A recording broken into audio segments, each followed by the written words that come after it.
You can train people, support them, replace them, and still, nothing really changes.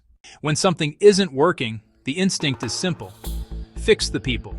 They need more skills, more clarity, more motivation.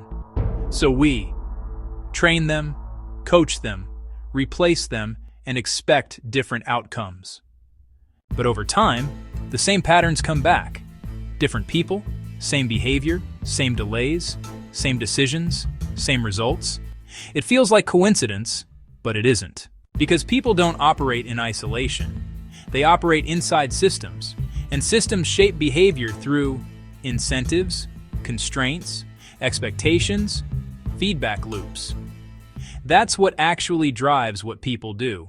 Even if someone tries to act differently, the system pulls them back, not by force, but by making certain behaviors easier, safer, more acceptable. Over time, people don't resist the system. So when you fix a person, but leave the system unchanged, the system reshapes them, or replaces them with someone who fits better. Either way, the outcome stays the same.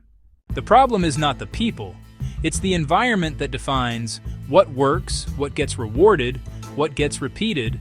Change that, and behavior changes with it. Instead of asking, how do we fix people? You start asking, what is this system actually encouraging? Because that's where the real leverage is. People don't create systems alone, but once a system is in place, it shapes the people inside it. And if you want different outcomes, you don't start with individuals.